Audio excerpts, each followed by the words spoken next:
If you were hoping to come across a little bit more information about the upcoming Nickelodeon All-Star Brawl 2 game, well, you're in luck because this video will be going over some information from a supposed beta tester of the game. And they posted this on Twitter or X or whatever we're calling it these days, I don't know. But they posted this just the other day saying that they are a beta tester and that they're bored, so they're gonna, answer some questions that the community may have. So let's begin. Let's see what questions were able to be answered. Question number one that we're going to go over is about the pace of the game. So if you played the first one, you'll know that the first game was ultra fast. Like, it was extremely speedy. So we'll have to wait and see how that goes. But the question is, does it feel as fast as the first game, or is the second game, the sequel, is it slowed down a bit? And this person answers with, it's slower for sure, but the game is still fast. So the first game was literally, it was just on crack. So yeah, if you're a fan of the fast-paced game, it does appear that the sequel will be, still fast-paced, but maybe not quite as speedy as the first round. So, I did hear some complaints about some newcomers that were trying to get into the platform fighter genre for the first time, and Nickelodeon All-Star Brawl was their first taste of that, but the game was just too fast and a little bit difficult, so maybe slowing the pace down just a little bit does help new players and can help the longevity of this game in the series. We'll have to wait and see how that goes, but we do have another little follow-up to that last quote that we just went over. So this supposed beta tester does say, being consistent at the first game was honestly way harder than any game that they've ever had to learn, so we'll have to wait to see how the sequel fares. But here's the important part. That being said, the second game's difficulty is going to be way healthier and way more enjoyable. So that, that's music to my ears. Again, for new players that are coming over, maybe they're used to Smash Bros, for example, a little bit slower paced, and they're just trying to learn, but you can't really learn all these extremely fast, speedy combos. It appears from the beta tester that it's going to be healthier and more enjoyable, so we'll have to wait and experience that for ourselves, but things are sounding good. Question number two is going to be about the new meter mechanic in the game. So the question is, how do you feel about the meter build? Is it really easy to kind of build up 3 bars within like a minute, or no? What's the pace that the overall meter gets built up on over the course of a match? So this person does reply with, the meter build is purely based on damage that you deal, so it depends on how well you're doing. So if you're getting your butt kicked, you're not building up any meter. So yeah, you kind of want to be offensive, but you got to be smart about it.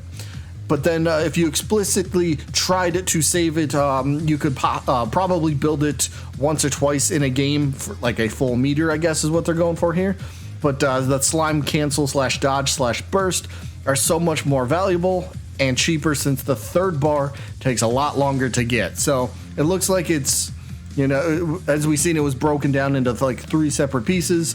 If anybody's played PlayStation All-Stars, here's a kind of reference. You know how their super meters, you could get level 1 super pretty easily with every character. Level 2 took a little bit more, and then level 3 was a lot harder, so to accumulate all the points. So it's kind of something like that. It's not going to just be like, all right, 3 attacks and I have a full bar. No, you kind of have to work towards it and then be smart about how you spend it. So I like what we're hearing and what we're seeing, but again, it's going to be something that we have to try for ourselves in game ultimately, but things are sounding good at least.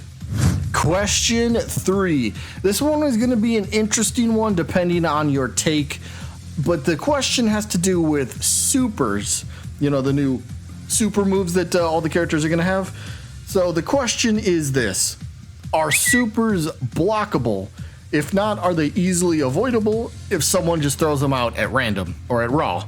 And the answer to the question, as you can see, supers are going to be blockable. Now, this could kind of work in 2 different ways. I can imagine some people will say, all right, you put the super attacks in the game. Should they just automatically connect, or should they be blockable? I do kind of think blockable is the correct way to go, or at least make it avoidable in some way. So I think I'm on the side of, I think this is a good call for now, because You never know how some supers will end up being. Some might be more OP. You never know how the balancing will go with these things. So just the fact that it can be blockable, or you can kind of avoid it to a degree, I think is a good thing for the game overall, because again, balancing issues, one super could just absolutely reign supreme over everything else. Sure, there's buffs and nerfs and stuff like that, but you know, at least having the supers supposedly be blockable, I do think is a good thing. But let me know what your take is on this. Good thing or bad thing? And the last question that we're going to go over for this video has to do with customizable controls. Now, this question is specifically asking about keyboard controls, but this answer does apply to keyboard and mouse, controller players on console. So here's the question. Will keyboard controls be fully customizable and account for the game's analog nature? It bummed me out when the keyboard control setup for the first game wasn't fully comprehensive at launch, only getting updated much later. So how are they at launch? How are they feeling right now, the custom controls? This person does respond or reply with, custom controls are better across the board, so they think so. But they don't use keyboard, so they're not entirely sure. But at least the first part there, custom controls are better across the board. That sounds perfect. That sounds great.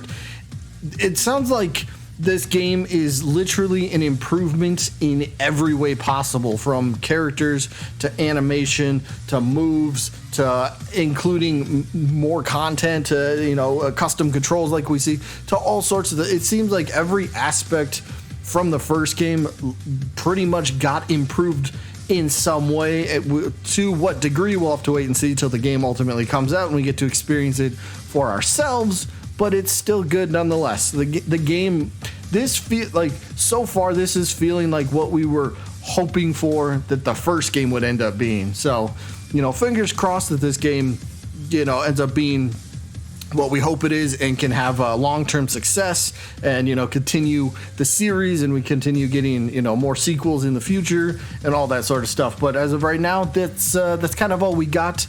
Again, I will say I don't have any way to verify that this person is telling the truth. Not saying they're lying, but I'm just saying I don't have any way to verify that this person was in fact a beta tester. So take all this question and answer, I guess, with a grain of salt and all that sort of stuff. Whole deal by now, right? It's the internet. Anybody can make up whatever they want. So either way, I came across this, thought it would be a little interesting to share with some of you guys. So there you go.